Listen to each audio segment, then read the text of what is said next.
to say it's been a great honor to coach in the Rose Bowl. This is, like I say, a tremendous event, tremendous week out there for us. Everyone was first-rate, great hospitality, and also like to say my hat's off to Oregon. They got a tremendous football team. Congratulations, wish them the best of luck for them in the tournament. They played a heck of a game. They took advantage of the opportunities in which we gave and they created, and played a complete football game. And they got a very good team. Mark's a great coach, and they'll do very well. I mean, it's just see how things go, and I wish them the best of luck. But also, like I say, from our point, it's been a privilege to coach our guys, our young men. Very proud of our guys. I don't think effort or intensity was a part of the issue. We just turned the ball over a couple too many times, and I'm still excited about the future. We got a lot of great young players coming back. We made a lot of great groundwork, and I'll also say special thank you to those seniors, the seniors and what they've done for our program, the fifth-year seniors and fourth-year seniors, and what they've been able to accomplish with 3 ACC titles and 3 major national championship, and Orange Bowl, and a bunch of bowl games in there, and the record in which they've had, 39-3 in the last 3 years. So looking forward to the foundation in which they've helped lay, and our goal was to compete and put our best foot forward. We competed very well and had a great chance in the second half. We just started turning it over. We had one of the worst quarters we've had. We turned it over 4 times in the third quarter, and every time we were moving the football, had chances to score points, and they made the plays in which they had. They converted back. So, that's what ball is about. You got to take advantage of your opportunities. But like I said, I'm very proud of our team. Hats off to Oregon. They got a great team, and wishing them the best of luck. Questions? We'll open up the floor for questions. We'll start over there to the left. Please state your name and media outlet. Tom Jones, Tampa Bay Times. Jimbo, if this was Jameis's last game, can you tell us what he meant to you and what he means to the program? Well, I think what he did and as a competitor and what he does with his teammates, and he's one of the great players in college football history. And to me, he's only had 2 years of what he's been able to accomplish, and it's a tough day out there. I thought he had a pretty good day for the most part. Played very well. A lot of reads, getting balls to guys, and we just had the turnover battle and got behind. We had 528 yards of offense, but he is a tremendous player, tremendous competitor, tremendous person, and I'll have to wait and see what the future holds. We have any question on the right? Adam Kilgore with the Washington Post. It looked like after one of the turnovers, you and Jameis were having some words on the sideline. Can you share what was the guy fell down, and I was trying to tell him. He was trying to tell me how the guy fell down. He gets animated, but wasn't words at all. One of our receivers actually on the play, which he slipped and which he fumbled. The guy fell down on a route, and it would have been wide open. And I couldn't see it from there. He saw it, which is right, exactly what happened. They come over, and that was it. Were you trying to get him to calm down at all there a little bit? Or? Yeah, but he always gets animated like that when he talks. He does it when he's playing good. That's just his nature. Question on the left. Dave Reardon, Star Advertiser. Fair to say if there was any shred of anything about Oregon being soft that's dispelled today? Yeah, they're a very good football team all the way across. Offense, defensive lineman, their whole team. They got a very good football team. Do we have any additional questions for Coach Fisher up front? Gene Williams, Warchant.com. Coach, usually throughout the season you were able to adjust pretty good in the second half defensively. That obviously didn't happen today. Why was it so difficult to adjust? The momentum of the game and after turnovers. See, it was different because when turnovers come, they change momentum. And momentum is different than making adjustments when guys are driving the football. And if we put the ball in the end zone on offense, it could really help our defense out in a lot of situations. Transition defense, we didn't excel at. I thought at the end of the first half they were playing very well. I felt very comfortable coming out in the second half. They made a few plays, but I thought defensively we played pretty well. But I think the momentum, because of the way they got the ball in the turnover situation, I think was the key, and that's the difference. We have a question on the left. Hey, Jim, Tom D'Angelo, Palm Beach Post. Jimbo, you talked about coaching seniors in this year. Just what do you think when you reflect back, when you have time over the last 2 years and not in a 29-game winning streak, what will that mean to you, and when we have time to really think about what that? Well, I think maybe in another month or so, a few weeks. But you think about it's probably the second longest win streak in modern football history. And it was a great run. What our guys accomplished, what they've been able to play and do, and the quality of games in which they've been able to play in. It was an extremely great run, and hopefully we can put together another.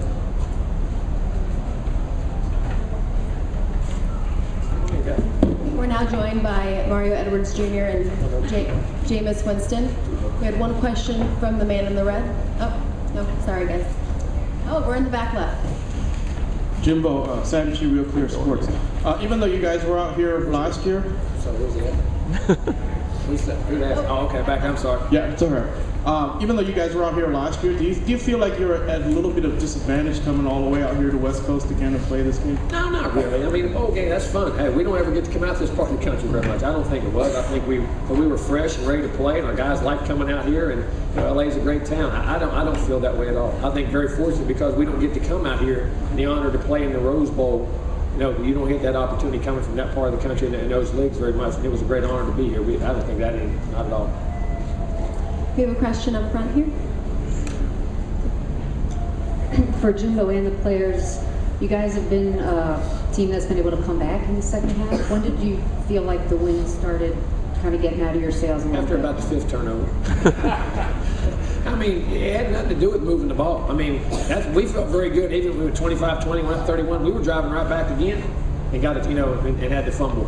And then even when we got 38, we were still moving the ball to midfield because, 17, that's 3 possessions. You get a stop, a turnover, get it back to 2 real quick. We were moving the ball. And then once it got after the 45, so we just, it was just pressed in. Then we really started pressing and making it, didn't let the ball stay in our hands and turn it over. But again, felt very comfortable with what we did, our game plan, execution of the guys. We just, we got to hold on to the football. Turnovers are the most critical thing in the outcomes of games.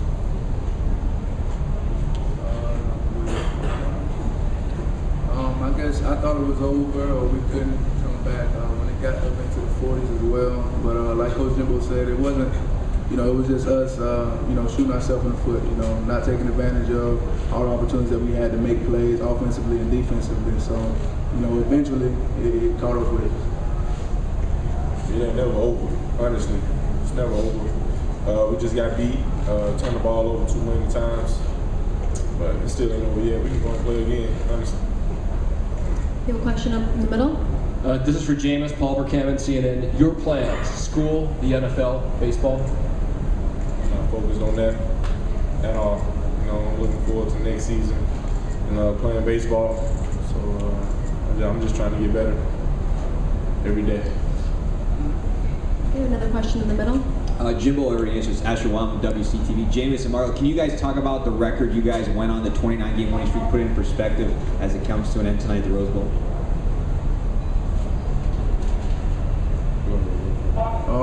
We made history. It was something great to do. It was something that had never been done in Florida State history, and we did it. And to be a part of history, Coach Jimbo constantly talks about history, and when you come back in your reunion, you'll be able to sit down and talk about all these great moments that you've experienced while being here. And for it to come to an end, is definitely a bitter taste in our mouth. But like you said after the game, it's a learning curve for us. So we learned a lot of things from this game. You got to say thank you to the teams that held that record. And they were a very special team, but this is just not the right way to end that record because we beat ourselves. So anything is possible. The question up in the front. Jameis, Steve Futterman from CBS News. I want to know, you've had this wonderful streak of, you had never lost a game until tonight, and some great moments. Now just on the other side of it, how much does something like this hurt? You're human. It hurts badder than whatever you can imagine. But the good thing is we live to fight another day. We got tons of great futures, and no one likes to lose, man. Losing is really not in my vocabulary, to be honest with you. But we fell short today, and got to man up. Go ahead and just get better every day. I just hope that we can learn from this because I ain't felt this way in a long time. I gotta say, so there's something to smile about. Good question on the left-hand side. For Mario, you said you learned from this game. What did you learn from this game? During the whole season, we would put ourselves in difficult binds, and that we always fought our way out of. Like my dad would always say, "It only catches up with you when it catches up with you." And, tonight was one of those nights where You know, I think we let the points add up too much, and we didn't make enough turnovers on defense or enough plays on defense. And you know, it's just what we learned is that you know you got to start fast, starting slow against an athletic team like Oregon, and you know Mariota wasn't good for us, man. We'll take a question right here in the front. Hey Jameis, Michael Duarte with Newsweek and the Latin Times. Coach, we already heard from Coach already, but can you walk us through that 4th and 5 play and what you saw and what happened kind of when you slipped and in from it? You know, I was just trying to make a play. You know, I should have got the ball in my hands earlier, and you know, it was just an unfortunate play, man. You know, that I never thought that I would slip, throw the ball backwards. Man, it's a very unfortunate play. You know, but that's football. You know, it was 4th down, so obviously I'm trying to compete my tail off to try to get us in a good situation. But just a very unfortunate play, man. That's probably when the men will come on, man, or something. That was crazy. We have a question from the middle on the left. Leland Gordon with the Miami Herald. Jameis, the journey from Hueytown High School to right here in this big press conference, playing in this big football game, and winning all those games all along. Do you still remember being that kid back at Hueytown High School and the journey that you've taken to get here and reflect on how you've changed as an individual up to this point? Definitely. You know, I remember how I was when no one barely knew who I was to now. But you know, everything I've been through, everything that I've experienced has just made me a better person. You know, and especially that's why I'm so happy I came to Florida State. You know, because I got a coach that loved me. You know, and I got teammates that love me. You know, and it's no way else to go but up. You know, when you got great people surrounding you, you have a great family. But I mean, it ain't over yet. You know, hopefully I got a long life ahead of me. I don't plan on dying. We have a question in the back right. Coach, wanted to ask you, as much as you can prepare for Oregon's tempo, is it a completely different animal when it's actually on the field with you? And just speak to, in the second half, not only did they convert the turnovers, but how quickly they did? No, I really don't think the tempo was as big a factor as it was. I think our guys adjusted and got calls very quickly. This is the momentum of the game, and I don't say that out of disrespect to Oregon. I thought their tempo is very fast, but Clemson and Auburn go at that same pace too. And we played, there's some other teams we do, but I don't think the tempo was the difference. I mean, they executed at a higher level and got momentum in the game and just, you know, made good plays. But it was a part of it, but I don't think it was a huge part of that. I really don't. I don't say that out of disrespect, but because you play so many of those teams now, everybody's no huddle. I mean, it's more the norm than it is, you know, the unknown, as I say. But it was just their execution, in my opinion, was the key to it. Yes, I mean, they took advantage of shots and made plays and you know, got momentum. See, that's why I keep, in college games, in any game, momentum. And the turnovers create momentum and bad momentum, and you're able to feed on that. And that's, if you go look at any game, any sport, how the swings and, you know, the momentum swings are critical, and it's hard to change them back, especially when you play good people like Oregon. We have time for 2 more questions on the left there. And Mark Myers, Associated Press Radio for Jameis. There was so much talk coming into this game about the matchup of Heisman winners. I imagine this is the first time you've seen Marcus perform in person. I wanted to get your feel on what you thought about his play today. He's a fantastic player. You know, and got to tip your hat off to him because he won the game. You know, he led his team to victory. So that's the most important part. You know, but I mean, we played our tails off too, man. This game could have went either way. If you want to be, if everybody in this room just want to be real with themselves, this game could have went either way. We turned the ball over a lot. You know, we beat ourselves. Just be real with yourself right now. We beat ourselves. We have one last question in the back. Dave Orton with the LA Times for Jameis. I'm right in the middle here. You know, there was some mention of maybe once the mistakes started piling up, you guys were pressing on offense. Did you feel that way? Did you feel that way in the huddle that the team was pressing and maybe that contributed to more mistakes? By pressing, do you mean trying to make a play? Yes.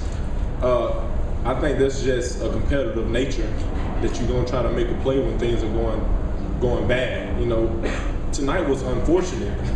You know, it wasn't just they were stopping us. You know, their offense did great. You know, their defense was great, but we were never stopped at all. Okay, that will conclude our press conference. We'll have Oregon here in about 1 minute.